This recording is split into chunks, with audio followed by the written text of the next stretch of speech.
Yo, what's going on, snipers, and welcome back to our Akron Zips Dynasty mode here in CFB 26. So in last episode, if you did not catch it, we simulated the rest of the season and obviously tried to recruit some people. We were able to recruit one quarterback that was 3 stars, and we are still currently working on a bunch of other people throughout this offseason, but it was an interesting season for us. We actually played quite well. We were able to get into a bowl game, so we jumped into that in last episode just to kind of see how our team did. Obviously, they were trailing though, so we didn't win our bowl game, but it was still kind of cool to see our team actually out there on the field because we hadn't done that yet in the series. So looking forward to doing that more as the series goes on. But anyways, there was no comments in last episode, so we're just going to hop right into all this. Basically, first and foremost, obviously at the end of the last episode, we were looking at the players that were leaving potentially this team this season. A lot of the players that left us were due to graduation, so we lost some pretty big players and stuff like that. There's nothing we could do on them. The biggest loss, obviously, is our quarterback in Johnny Brookhart, so that means some of the quarterbacks that we picked up these last few years are going to finally get a chance to play. But yeah, losing Johnny Brookhart is definitely a tough blow just because he was really good for us this season. So we're going to lose him. Guys like Shepard as well are a pretty big loss. But there is a chance to bring back a couple guys who want to transfer basically away from the school. So I think we're obviously going to probably prioritize guys like maybe Casey because Casey was the guy I picked up. We also might want to prioritize either Coco or Shark. Probably Coco because I think Coco was 3 stars, so I might try and get these guys back. I don't think we really need to bring back Brett Campbell, and then Shark is, like I said, a lower end prospect anyways, so I don't really expect him to develop into being something crazy for us, but I'm going to try and at least get some of these guys back because we do have 5 out of 5 persuasion. I forgot about that because I thought it was still 2, but we have 5 persuasion opportunities and we have 4 people to bring back. So we might as well try and offer every single one of them a persuasion chance. And if they want to come back, they can. And if they decide, hey, I want to actually leave, then they can leave. But hoping that we could kind of hold on to some of them, but it might be kind of tough. So yeah, let's first try with Mr. Marquez Casey. His reason for transferring would be proximity to home, so it's not something we could really improve. So there's always a chance that he might be a transfer candidate, like he could try and transfer from us again, I guess technically next offseason. But it would be nice to kind of hold on to him because I think he is one of the 3-star players I've brought in. He only has a normal dev trade, but he's a solid player. I don't know how much he played this year. Actually, there's his stats from this season shows.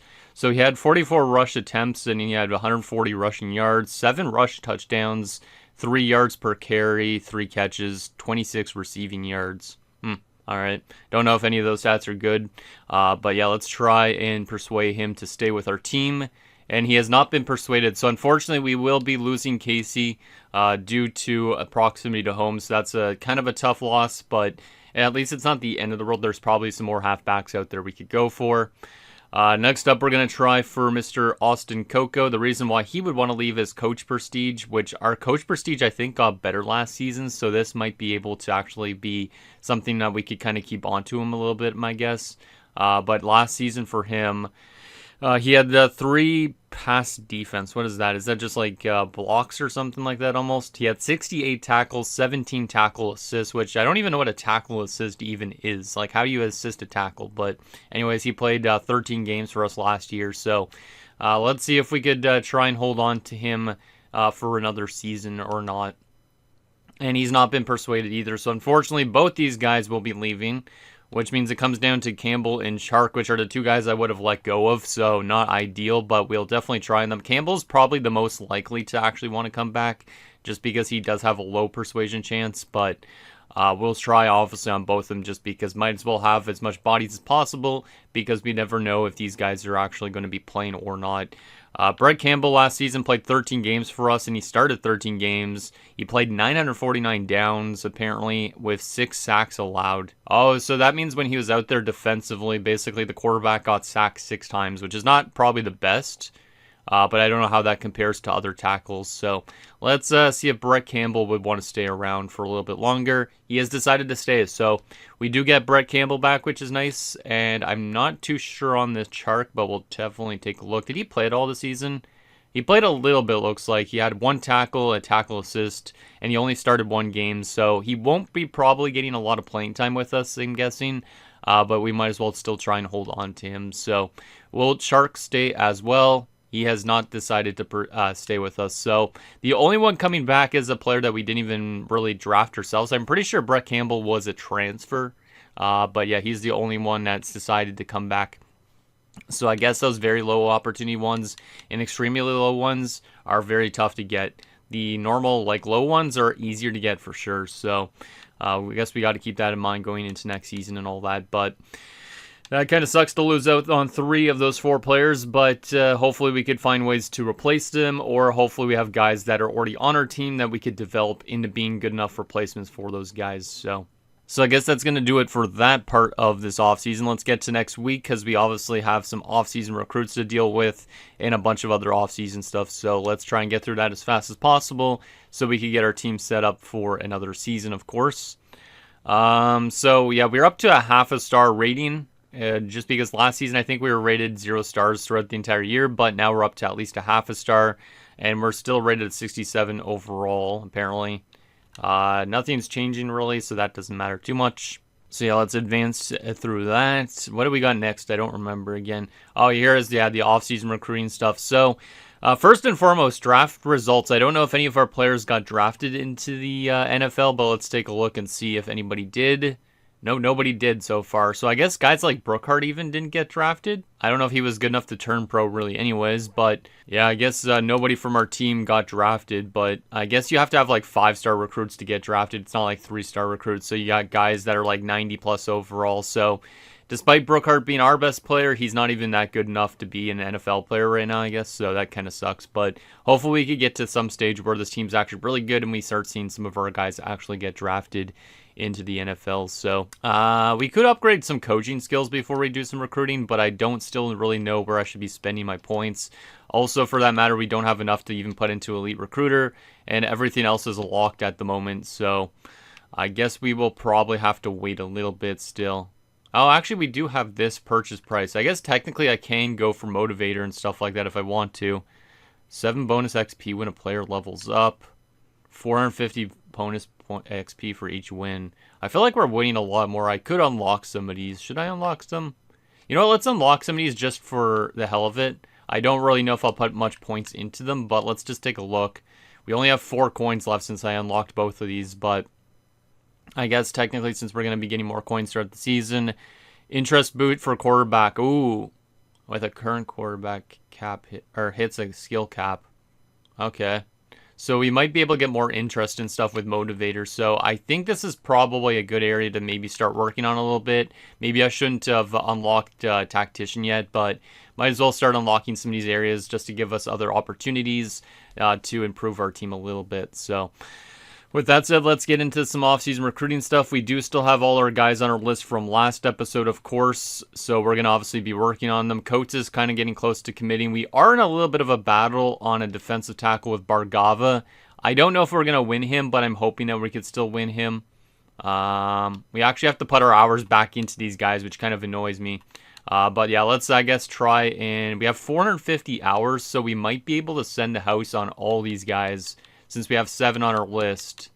I don't know how many hours that would use, though. I don't want to be putting hours too much into all these guys in a way, because there's also other people we might need now that we lost some guys due to transfer. But let me open up my calculator here. So 7 times 50, I guess, would probably be around 450. I'm trying to see. Let's see. 7. I could do the math in my head, but my brain just does not feel like it right now. So 7 times 50 is 350. So if I sent a house on all these guys, we'd still have 100 hours left, which is not bad. So I think because we like a lot of these guys, we are going to send the house on all of them. And that way we could try our best to knock out those 3-star recruits. And then we are also going to look into some of the other people potentially in this offseason as well in other areas we need. But maybe I could probably put less hours into some of these guys, but I feel like 50 is probably good, but I will probably double check to see how big our lead is on some of these dudes before we make sure that we spend enough hours on them. Like if we go, actually that's, never mind, it's not 7 targets. Oh, actually it's 150 hours we have left, that's what I meant to say. But yeah, since there's 150 hours remaining, we could technically put a lot of hours into a lot of people if we put like 25 on people, which is good. But let's take a look at the leads we have on some teams. Like, do we need to send a house on some of these guys? Coates will probably commit within like a couple weeks. This one, definitely send the house makes sense because it's a battle. Same with this one. I don't know if we're going to win Clements and Bargava. So we need to work really hard on these defensive tackles. Quarterback, we already got Kennedy picked up. We already on a good lead on you. Kinger, we're working on a good battle right now. Same with Sweat. So, yeah, for sure on Kinger, Sweat, Clements, and Bargava, we need 50 hours. Guys like Vic, we probably don't need 50 hours on. We could probably go to like 40 hours instead or whatever goes below it. So, I just want to make sure we have enough hours to spend on some other people this offseason, right? So, let's go 25, a tenner, and a 5er instead. And then since we have a huge lead on, who was the other one? I think it was Coates, right? Yeah, Coates, we have a huge enough lead that I could probably spend 40 hours on. So we could at least save a bit of hours on these guys. So that way we could put it into some other people instead. So we'll do 40 hours on those guys since we're leading by a good margin. The other ones are all kind of close battles, so they all have 50 hours spent on them, which leaves us with 170 hours to spend on some other recruits, which is good. So we do need a lot of things, so this is probably a good idea that we actually still have hours available to us. All right, so with that said, let's see who has interest in us that's a high-star recruit. So there's no 4-stars that have interest in us. I think there was a 3-star quarterback that was interested in us. Yeah, there's some quarterbacks that are interested in our team because playing time and all that. The only thing is we do need one quarterback, but I wouldn't say it's a substantial, absolute 3-star need. Halfbacks, on the other hand, since we just lost Casey, probably would be an important thing to look at. So let's go to halfback for a second here. We have only 1 of 3. Ooh, okay, we're number 1 on this guy's list. That's actually kind of nice because he wants playing time. So Ezekiel Cave's definitely somebody to look into at this point. Apparently, we need a wide receiver, which I don't think is as big of a need because it's only 0 out of 1. Tackles, we are 0 for 4 though, so we will definitely need to look into some tackles here as well. So let's see, who are we high up on interest? Some lower star guys. Is there anybody that's a good star player that we could look into? I guess 2 is technically the best. So we might as well throw our name into the hat for some 2-star recruits. Technically, I would like to land 3-star recruits, but at this point, we don't have a lot of time anyways this offseason, So yeah, I think we'll throw our name into the hat for a right tackle and a left tackle. That's 2 stars. So let's throw our name into the hat for, let's see, championship contender. No. Looking for somebody with like procs to home or something like that. I didn't even look at what the other guy's deal breaker was though. But it doesn't matter that much, I don't think. Playing style, championship contender. As technically our championship contender is decently high up. So maybe I'll just go through one of these guys. So let's go with Jude Jenkins here. And then for left tackle, let's go for Vince Thomas as the other option. And then we also need a lot of guards apparently too. I don't know if we're going to be able to... Actually, we have 210 hours, it says now, available to us. I thought we only had 170, but I guess we have more hours available to us at this point, which is good. Anybody have a super high on this list that's a good player? There's a first that's a 2-star recruit. Mr. Jacques Bullock. I was going to say Hawkes, but I don't really know. Kind of weird that an American would have that name because I would feel like this guy's from Quebec or something, but let's go with that guy. And we'll do one more guard as well. So that's a right guard, so might as well go for a left guard if there is one. Let's see, conference prestige, championship contender. Sure, let's go for Marco Togia Johnson. Sure. And then defensively, we do need a lot of outside linebackers. Holy crap, man. Yeah, I don't know how we're going to be able to knock out all these things that we need like usual, but we do need more wills since we just lost Shark. So John Baggett, sure, we'll go for you. We will also go for another will in, let's see, let's go for Mr. Tyler Wake. And then we also need probably some Sams, if there's some Sams too. Let's go for Forrest as one of them as well. And that should be good enough for outside linebacker. Holy crap, man. There's so many things this team needs. Mike's, we have some guys that we're leading on, so we might as well just throw our name into the hat for some of them. Are there any proximity home potential players? Playing time? I mean, technically, we might as well just bring in people like proximity home and stuff like that, or other things, because we're going to eventually upgrade from these guys anyways. It's not a horrible thing if some of them decide to go elsewhere. Cornerbacks, let's see, there is some 2-stars as well. Lual Ajarututu, I don't know how to pronounce his name. Dalvin Coates, sure. We don't really need cornerbacks that drastically, I feel like. And in free safety, we need one. Let's go for, I guess, this Patrick Ugo guy. I don't really know if we're going to put a lot of hours into these guys, but...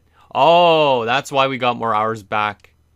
The playing time dropped off for Vic because we decided to go into another halfback? Is that why? Yeah, it is. Oh, boy. Okay, so I need to get rid of Cave off this list, and then we should get our hours back into Vic, right? Let me just check that. Yep, now Vic's okay with it. So we can't go for a 3-star halfback again. Okay, so that kind of sucks because that's what I was planning on going into, but we'll go into a 2-star because we're already leading on Vic, so I might as well not go for Cave, even though Cave would be a nice one as well. We already have a huge lead on Vic, so we might as well look for a 2-star kind of guy. So that way he's not competing with playing time. So let's do Coach Prestige or something like that on Purvis. And we need to go back to Vic and put on more hours again because we do. So he was one of the ones that was the 40-hour guys, I think, if I'm not mistaken. Yeah, he was. Perfect. That's interesting. I didn't even realize that was a thing. So he just didn't like it that I was going for other people of his same caliber. But now that I have a halfback that's 2 stars, he's not really worried at all. So let's get into these guys. We technically could offer them all scholarships, I think. I don't know how many hours that would use, but let's do that as a starter because we are trying to get as much people onto this organization as possible in the areas we need. So let's offer them all scholarships just to set some general interest. And then we could put some more hours into them, like 10 hours each or something like that. Might be a good thing. And hopefully we get some people accepting relatively soon, so that way we could actually spend some more hours on some other dudes and try and lock down what we want. So we still have 115 hours, so we can probably put 10 hours into each of these dudes at least, my guess. Maybe not 10 hours each, but we'll put as much as we possibly can. But hopefully we could get a good chunk of recruits this offseason and start building up that team a little bit more. So, like, we should be a good team again next season, I think, because we have still some good players. But obviously losing Brookhart, I think, is probably a big blow. But I'm hoping that the young quarterbacks that are coming in will do some good work for us because we have a lot of decent quarterbacks. We have 3-star quarterbacks, so 3-star quarterbacks. That's what I'm trying to say. And in Purvis, we'll do 10 hours. We have still 5 hours left. Who do I want to put it on? Who's one of the better ones we were just looking at? I think we drastically needed, what was it? Yeah, the Wills and stuff like that. So, we could go for them, or we could just go for somebody else random. Let's just put some hours into Jacques for fun, because he's actually a high school student. The rest of them are, I think, juniors and sophomores. So, let's just put 5 hours into Bullock. And that should be probably good. That's all of our hours spent. We have 18 targets. There is still a lot of things we need to work on, so I'm hoping we get some people accept soon so we could still work on these other areas that are red. But if we can't fill those all completely, it's not the end of the world because we didn't do that last year either. So that's that. I think we're ready to advance to the next week of the offseason, and hopefully we get some people already accepting or getting close to accepting. I know we definitely are close on that one guy, but there could be a chance we lose that on a 3-star guy here very shortly. So let's advance to week number 2 and see if we get any lockouts or any people actually accepting already in this offseason. So it looks like nobody locked us out yet, which is good, but there's all those updates were on 2-star recruits, so it's not anything crazy, but we're probably leading on a good chunk of them because we put hours into a lot of them, right?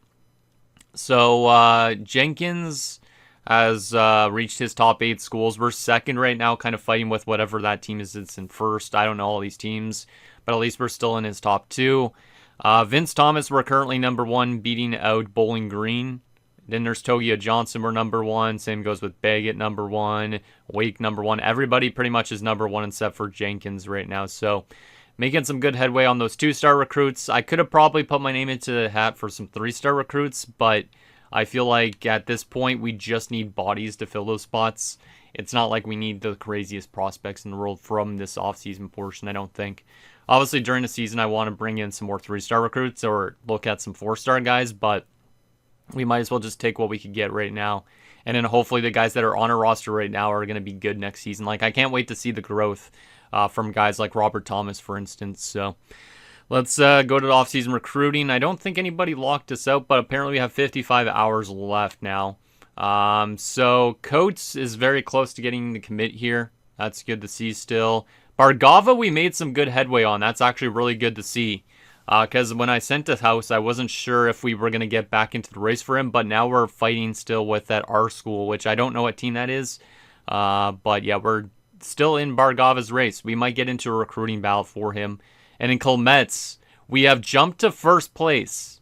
And we are very close to having him commit. So that was a huge week for us.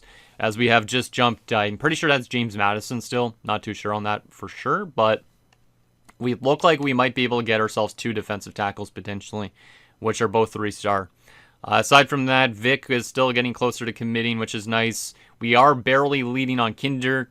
Sweat, we are barely leading on, so we have jumped up to first place over TCU. Jenkins, we know we fell to second, and the same with a bunch of other two-star guys. Damn, I can barely talk. We have made some really good headway on. So I think we're doing pretty good here. We have 55 hours, like I said. I could put more hours into these dudes if I really want to. Maybe I should spend at least 5 hours more on them. I know they're only 2-star recruits, but I don't really need to go for other names just yet. I want some people to get close to committing here. So let's add some hours into these 2-star guys just in case any teams throw a lot of hours into them. I want to be at least trying to compete for them. And we might still have some hours left to go at least after another dude, which is nice. So there you go. Everybody has 15 hours spent on them on these parts. We have 5 hours left. Technically, I guess I could put it back into one of the 40-point guys, but they are close to committing, and I still don't really have a ton of competition. So we might as well just offer a scholarship to a random dude that we need still. And apparently we do need 1 wide receiver, like I said earlier. So we are probably going to go to wide receiver and see if there's anybody here that has us as first place. There's a 1-star pro potential. Let's see, pro potential. Earl Nix or Jeff Sisk. Or we go for Dora. Kiri Dora. Maybe Dora the Explorer would help us out. I don't even know. Those are the only 2-star guys that are up there that have us at first. Let's go for Kiri Dora, sure. Just because of the name, it's kind of funny. We'll just send him a scholarship. We won't do anything else really, because we don't have the hours to. But might as well try and get as much bodies on this recruiting list as possible. And like I said, hopefully a good chunk of them accept. So let's see if we win some of those ones that are very close to being recruiting battles. Those are obviously probably going to be decided, I'm guessing, this week. The other ones obviously might come down for a little bit still, but I'm hoping that obviously we still are in first place on a lot of people going into these final few weeks of the off-season recruiting part. So let's go to week 3, see if we get any good news this week. Hopefully we do. Hopefully we do. And the answer to that is yes, we will get some good news. Bill Clements has joined the team, so we swooped out of nowhere and got Bill Clements. He was not looking like he was going to come here, but he is going to come here. So that's a nice little 3-star defensive tackle from Hyattsville, Maryland. So welcome to Bill Clements. Really happy we grabbed him up. That should help us out defensively a lot if he continues to play here. And aside from that, that's the only person that accepted during that week. So that means some other battles are going to be relatively close. But I'm happy at least we got Bill Clements that week, because that is a nice little pickup. We barely beat out JMU. That's a nice little battle with them. Didn't get into a recruiting battle, but it was definitely one where we edged them out by like probably probably like one more week worth of stuff. Like, it's good that we sent the house on him early on in this episode. Jenkins, we're still number 2 on. That first place team is putting a lot of stock into him. I don't know if we're going to be able to get Jude Jenkins at this point, but we'll definitely still work on him and see, but I don't know if we will. Tyler Wake, we are first on, which is good, and Bullock, we're number 1 on. We only have like a week left or 2 of this offseason recruiting part, so I don't know if we have enough time to catch up and get Jenkins on this team. So we might have to look for a different right tackle instead than Jenkins just because of that. So anyways, there is that. Let's go back to the offseason recruiting. We should have some more hours now that we got a commitment, which was the case. So we got 55 hours. Kennedy's technically the only one that's signed, but Clements is verbally committed. So I guess offseason stuff, there's verbal commits. And in regular season-wise, there's signings? Is that how it works? I'm not too sure. But anyways, updates on these guys. Coates is close to committing. Bergava we're still leading on, which is great. Obviously still a close battle, though. Vic we're still on first place on. He's close to committing. Same goes with Kinder, but a very close battle. Sweat we're winning on. He's very close to getting his top 3. Jenkins, like I said, I might honestly have to withdraw from potentially. Just because there's not a lot of time left to recruit in the offseason. That's an interesting one. I don't know if I could really get more hours into him that way. I didn't want to go back.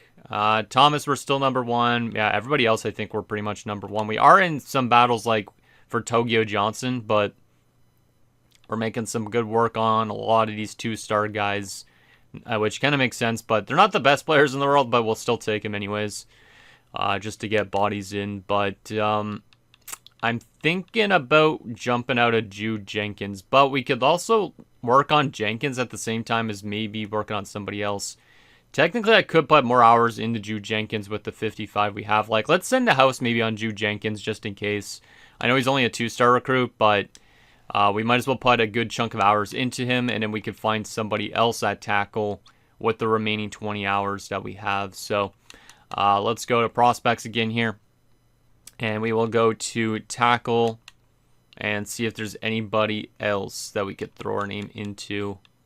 Like Reese, for instance, who's 2-star, has us at number 1. So let's work on him. And we will spend at least a good chunk of hours into him. We can put 20 hours into him. We didn't put any hours into Dora yet either. I forgot about Dora. Which Dora right now, we are still first place on. So that's good. But Reese, we're going to offer you a scholarship. And then since we have 15 hours left, Dora we will put 5 hours into, and Reese I will put 10 hours into. There you go. So we'll do that. And there's our hours spent again. And we will advance to next week. This is the second last week of recruiting, so let's see if we win any of those battles we were in. And then obviously in the last week, hopefully we can get pretty much everybody else to join this team. But I think we're doing a decent enough job. And we do get a commitment. It is running guard, rushing guard, whatever the heck RG means always all the time. I can't remember. Right guard? Is it right guard, rushing guard, or running guard? Because it could mean any of those 3. But anyways, Terrence Coates has joined this team from Beaufort, Georgia. He's another 3-star recruit, so happy to land another 3-star guy. Kind of weird that his hair color in this, but I'm not going to question it. So there is Coates, and he's the only commitment this week, so there is a commitment. Aside from that, though, we'll come back to this in a second because there's always this scrolling thing. Aside from that, in terms of other updates, Sweat we are currently still number 1 on, which is good. Jenkins we're still number 2 on. I don't know if I'm going to be able to catch that other team, and he's very close to committing to that first team, so we probably will remove Jenkins and put more attention into Reese in that sense. Aside from that, Thomas, we're still number 1. Everybody else down here, we're number 1 on by a good margin, it looks like. So, yeah, we'll probably put more hours into Reese and drop Jenkins just because he's very close to committing to another school anyways. So, that's probably what I'll end up doing. Kind of sucks that we won't be able to get Jenkins, but at least it's only a 2-star recruit, and then there's another guy that's basically just as good that we could get. So let's take out Jenkins. Yeah, he's very close to committing to whatever school that is. So let's take out the 50 hours off him, and we could go back to the bottom of this list and spend more hours into Reese. So we're going to Let's put a 25er on Reese. And then Dora, I'm going to add some hours into him as well while we're at it.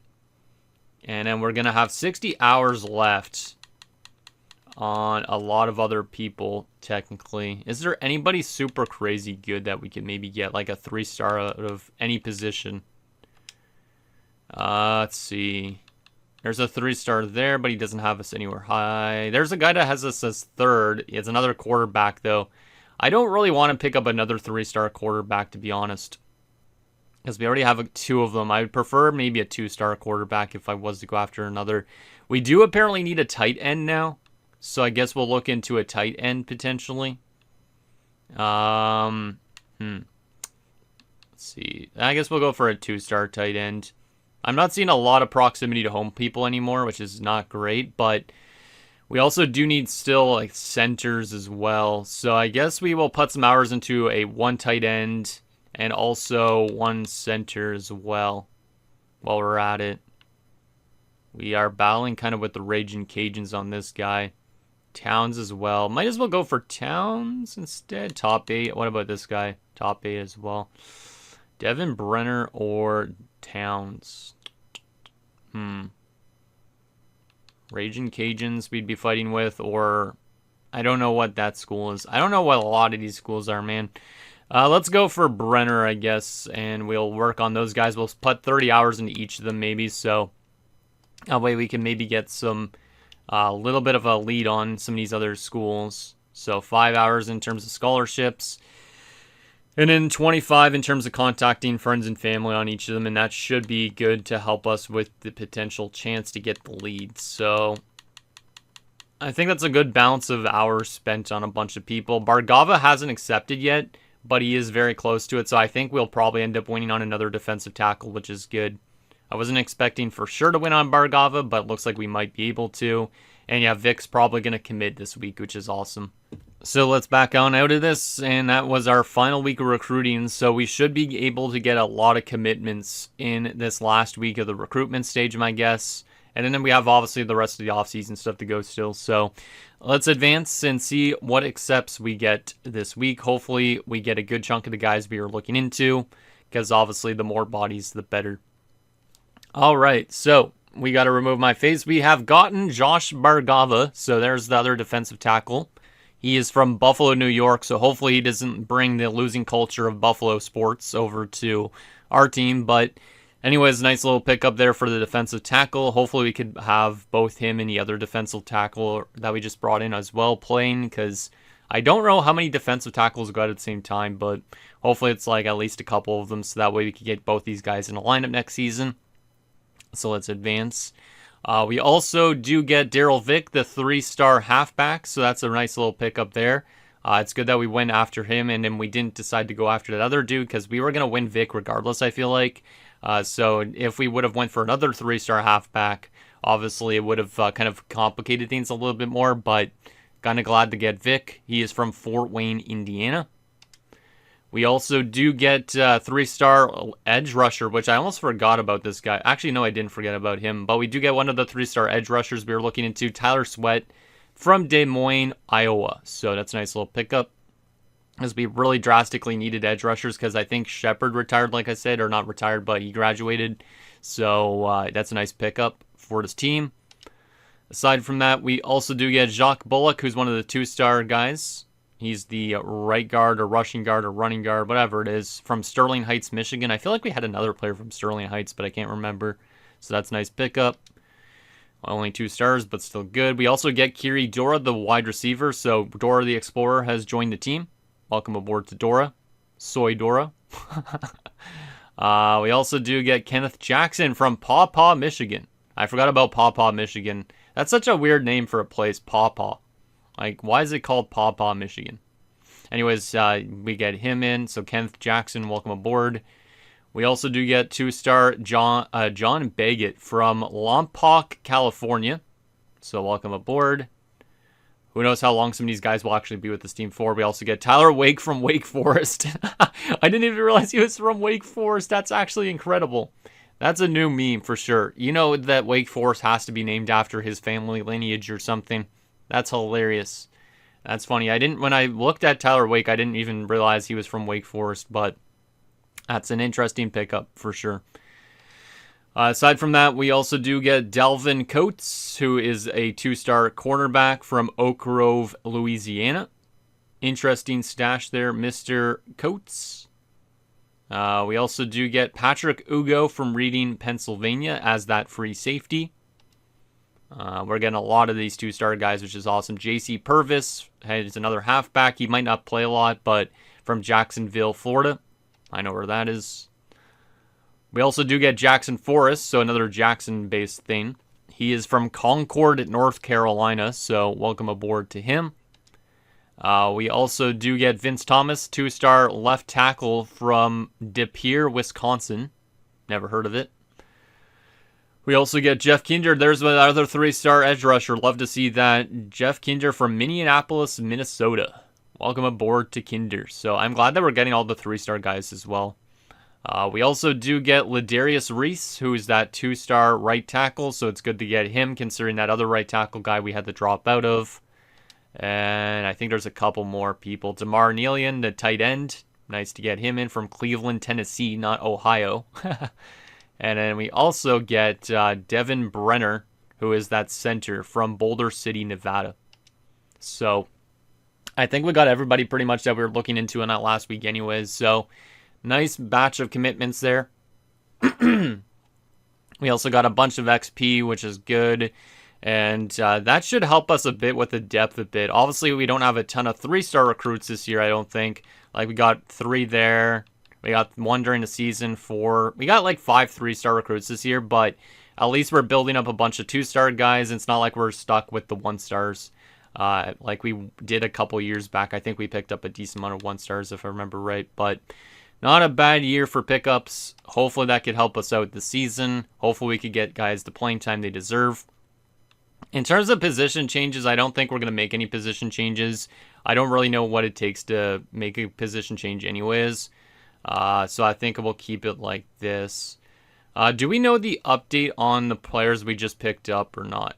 Yes, we do. Okay, so let's find out the overall rankings and also the dev traits on these guys that we just picked up this season. So first and foremost, Matthew Kennedy, the quarterback's only a 59, but he is a 3-star quarterback prospect. So he's probably going to get red-shirted this season, which means Jennings and Sharp are probably going to be our quarterbacks, which obviously aren't as good as Brookhart, but they should develop hopefully throughout the season. But yeah, Kennedy only has a normal dev trait. I feel like Jennings probably should be the normal quarterback just because he's got an impact dev trait, but also Sharp is in his first season, so we could see what he's made of this year. Halfback-wise, the guy that we picked up was Vic. He's a 64 overall with an impact dev trait. That's not too bad. Nice little pickup. And then there's Purvis, who's got a normal dev trait, more just for the depth. He's a 63. Likely, Vic could get red-shirted this year, unless halfbacks, there's 4 of them that play. I'm not too sure, but Branham's obviously the number 1 guy at the moment. And there's also Duckett, who's actually a 69/70, looks like. Aside from that, we don't care about Flanagan. Wide receiver, we brought in 1 this year, was just Dora. Dora's a 58 overall, so yeah, I don't think he's going to even really be playing. It's likely going to be a bunch of the other guys that play over him. He's at least better than Kirkus, who we picked up last year, but these guys are just more there in case of injuries, I guess, for the most part. Tight end, we did bring in Nealian, 68 overall. That's actually a pretty good starting point for a 2-star, I feel like. But only the normal dev trait, so it's not like he's going to become a high-end player, but still, that's not bad. He has technically jumped Damiani in terms of overall, but I think Damiano would play over him just because he's got that impact dev trait. Aside from that, Thomas, we just brought in, he's a 66. Technically, I guess we didn't really need to bring back Brett Campbell in that sense, but oh well. He's got a normal dev trait for Thomas. Anybody with good dev traits, I wonder. Centers, we brought in Brenner. He's a 70 overall, so that's not a bad little pickup there. So welcome to Mr. Brenner. Guard, let's see, Coates is a 66. He's got star dev trait. Love to see that. That's a nice little pickup there, because I think, was he one of the 3-star guys? I can't remember, to be honest now. And there's also Bullock, who's the 62, but Coates is really solid. And Drango also has star dev trade too. So these two guys could become both really good. Winston's just got that impact, but he's a 75. So I hope that we could get a lot of these guys to play this year. Right tackle, there's Reese, who's a 63, only a normal dev trait, but that's okay. We didn't expect much. Edge rusher, Sweat's got an impact dev trait. He's a 69 out of the draft, or whatever you want to call it. Not too bad. He already will jump Monday in the depth chart. Aside from that, defensive tackle, Bill Clements is a star dev trait. That's an awesome pickup. 70 overall already, too. So, yeah, Bill Clements is a great defensive tackle. He's already the second best defensive tackle we have. Bargava might get red-shirted this year. He's a 65 normal dev trait. And he's technically worse right now than Majet is, or Mayet. And an Ogba is a 63. So, yeah, I think I might redshirt a couple of these defensive tackles. To Sam, we got Jackson Force. He's a normal dev trait, 68. All right, as a senior. Mike, as we got to Mr. Kenneth Jackson, 70 overall, normal dev trait. All right. Looks like we did pretty good for the most part in terms of bringing in good overall players. John Baggett's a 72. Wake's a 70. Not too bad at all there either. Woods is a 68. I think we already had him, though. Quarterback. Let's see. Coates is a 70. Damn, impact dev trade. And we have a lot of solid cornerbacks, too, I'd say. Savage is definitely the worst of the bunch, though. Free safety-wise, we did just bring in Ugo, 62. Scroggins is jumping up in overall, which is nice. Strong safety, we have not brought in anybody. Kickers, we didn't bring anybody either as punter. I think we're going to be a pretty good team this year based on that, but I could be wrong. All right, let's advance next week and get through the rest of this offseason stuff. I know some of it is a little bit tedious, but I wanted to show you guys all that. All right, so we gained 5,000 XP. Damn, that's a lot of XP. We gained 10 more coins, which is good. And we are continuing to probably make our team better, I feel like, than last year. Training results. Now this should be fun to see what players went up in overall ranking. Hopefully we got some good players growing in terms of overalls. So let's move my face actually so you guys can see all this a little bit more in depth here. So Jameson, our punter's up to an 86. Holy crap, okay. Holmberg's up to an 80. Ooh, yeah, I forgot that he has star dev trade too. Holmberg, the free safety is really good. That's nice. Robert Thomas is up to an 80 as well. He does only have a normal dev trade, but this team is starting to look actually pretty nice. Griffin's up to a 79? Wow, we have two really good wide receivers. I was not expecting Griffin to grow up this high, but he's good. Because I think he was only a 2-star recruit, if I remember right, when we brought him in. McManus, 78. Swan, 78. Craig's a 78 as a defensive tackle now. God damn. Looks like a lot of people are going up. JoJo Carter's even a 78 as a wide receiver. Holy crap, man. I feel like a lot of our wide receivers are growing nicely, too. Even Larry North. We might actually be a pretty solid overall team. I'm kind of curious on what our overall rankings will look like as the season goes on. But I'm just going to skim through this. I'm not even going to read everything out just so my voice could actually withstand it. But we might have some tough decisions with people sitting, which means there might be some of these guys that eventually leave the team at the end of the year. But I think we actually have a pretty good-looking roster. A lot of 70-plus players. So I think we might be actually decent again this season, which is awesome. So obviously, some of the guys that are down here obviously are not that great. They are definitely risks to transfer at some point, I'd say. But, damn. Looking good. Looking good. So that's that. Let's advance to next week. I don't know what we have next. I can't remember how each offseason goes, but hopefully I can start to remember a little bit. That's good on that. Obviously, these overall ratings should change once the season starts, I'm guessing, or once we get to preseason. I'm not too sure on that for sure. Encourage transfers. Do we need to encourage transfers? Probably not, because like Dylan was saying last offseason, it's probably good to just basically have as much bodies as possible. We're at 68 out of 85. We'll let people leave on their own, not force people to leave. So I think I'm not even going to encourage any transfers, even though we probably could if we want. So that's good. We could upgrade some coaching skills now. We do have 14 coins. I was thinking of maybe putting some in a motivator now, though, because interest boost for quarterback recruits when a current quarterback hits a skill cap. So basically, for people, if they hit a skill cap, they might want to stay with this team longer. Is that what it means? Quarterbacks get an off-season training boost. Oh, man. Yeah, motivator seems like an interesting thing to put stuff into. Where do we want to put these points? I feel like I might put some into quarterback because we do have some quarterbacks I'd like to develop. Obviously, that's not the strongest position right now either. You know what? Let's put some points into the quarterback thing. I don't really know what for sure if they're going to hit a skill cap yet, but hopefully some of them will. Because obviously, I guess technically a skill cap is when they can't go higher than that certain overall. Because if we go into a player, we could probably see where their skill cap is. I'm pretty sure I know what it means by a skill cap, but we'll just put on quarterback, I guess. We do still have 6 more coins, but we won't use them yet. We aren't going to do any custom conferences because I don't really know anything about this friggin' sport too, technically. So let's simulate ahead. Might be at the preseason almost already at this point. Let's see. I don't remember if the preseason is next or not. Let's see. Oh, we got some updates on our overall rankings. So this is what I kind of wanted to see. So we are now a 72 rated team, 71 offense, 74 defense. And only 2 years ago, we were like 60 something, wasn't it? We've been doing some really good work, I feel like, these last few years in terms of development and also bringing in good players too. This is looking nice. Obviously, we're not like those teams that are like 90 pluses, but we're making some good headway. Currently, championship contender, we are 73rd. Coach prestige, 69th. Conference prestige, obviously, that doesn't show anything.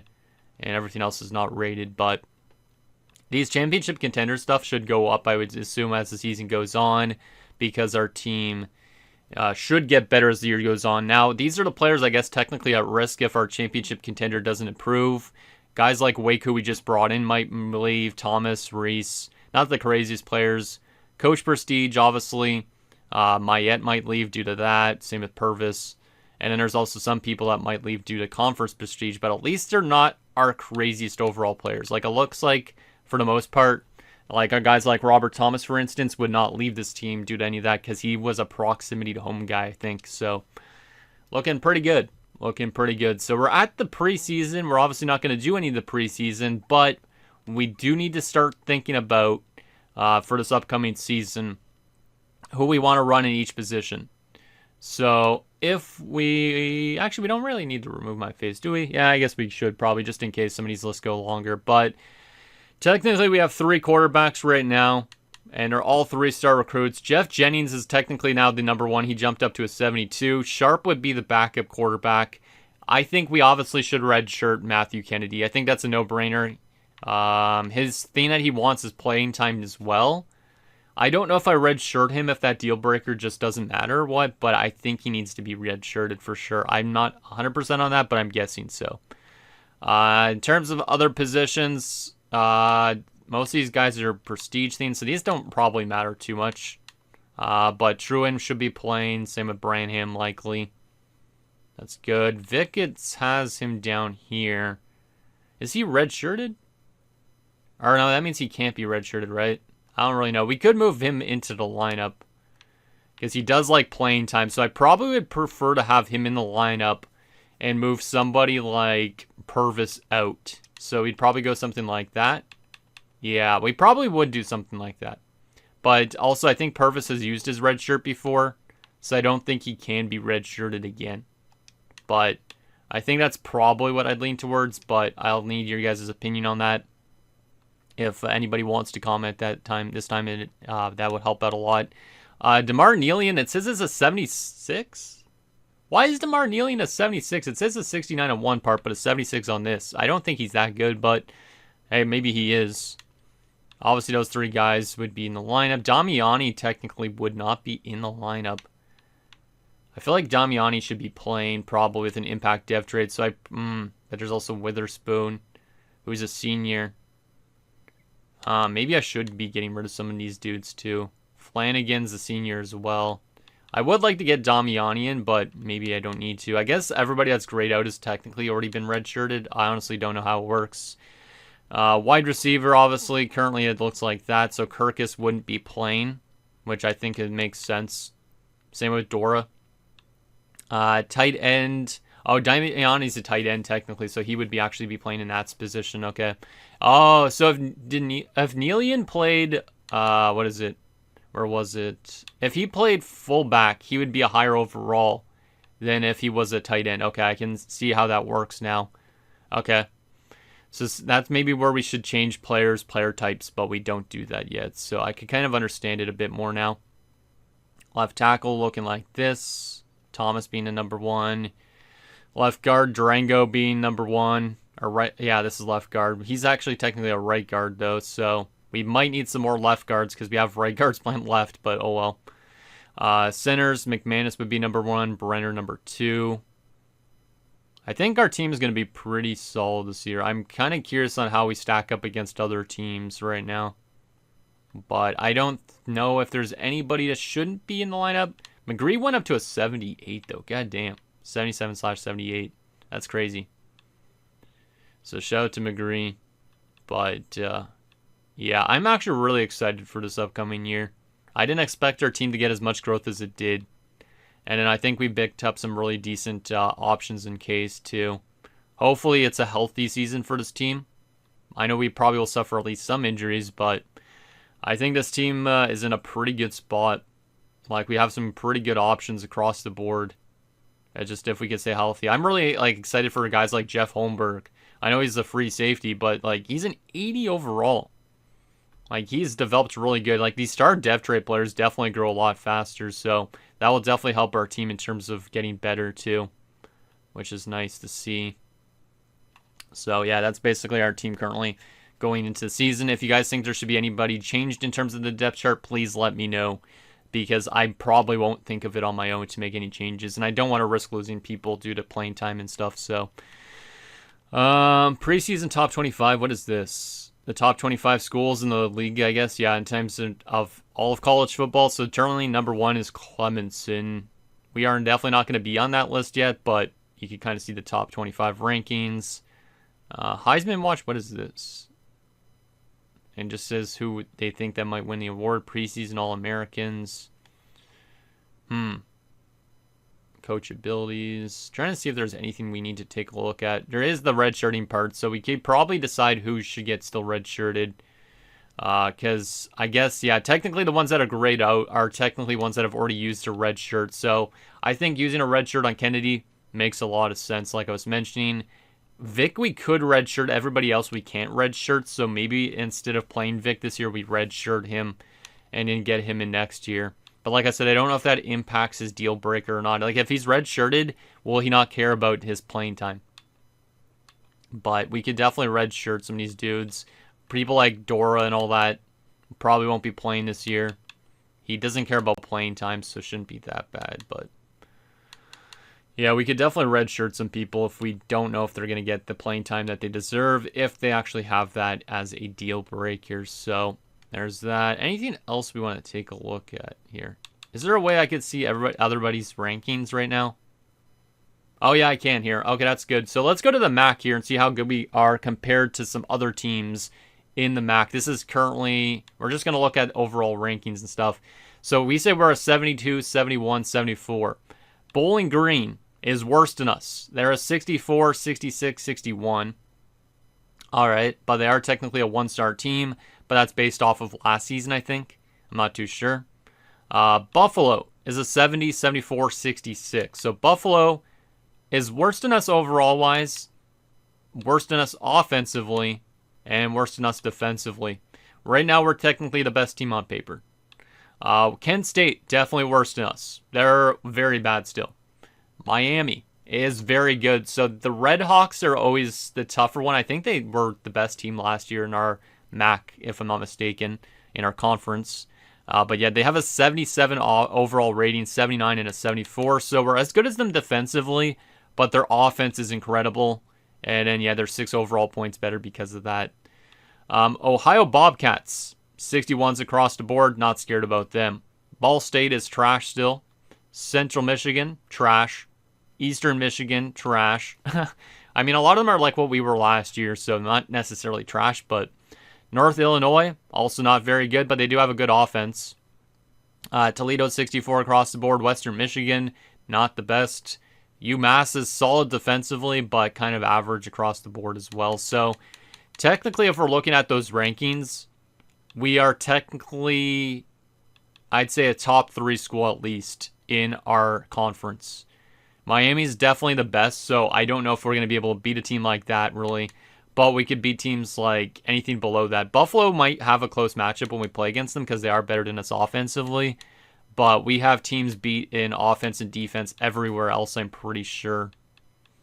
There is some teams that are close, like North Illinois, but I think we could easily be a really good team this year based on that. I guess it just depends on if we stay healthy and all that. Hopefully nobody goes down with injuries, and it's a good year for this team. But yeah, we're definitely not going to be as good as like the entire national teams. Like you go to like the best teams in the entire world. Like how do we find these teams? All-American, is it? What division is it? The Big 12? Or is it the Big 10? There's teams that are rated like 82, like Arizona State. So we're not as good, obviously, as that yet. But we're definitely building up a good enough team. Hopefully we don't lose our people to graduation that we picked up, because I feel like we've been doing a pretty good job at that. So I think that's basically it for this episode, guys. So anyways, in next episode, we'll probably get through a good chunk of the season. We'll obviously start our recruiting board, try and see if we could start throwing our name into the hat for some bigger recruits. Obviously, 3-star and above would be nice. Obviously, I think we should be able to still consider landing 3 stars first and foremost, but we could definitely start working on trying to get more 4-star guys like last year, but hopefully they're not a waste of time like they were the last year, I guess, or so. But yeah, I'm very excited for this team this season. I think there's obviously going to be another bowl game this year. I think this team could be a top 2 team in our division, or even maybe the best team in a division or conference or whatever you call it. So I think it's going to be a good year. I'm hoping that, obviously, like I said, we could bring in some recruits to continue getting this team better, but I think we're making some pretty good headway, and yeah, just very excited to see how this team goes. So let me know down below, and I'll see you guys next time.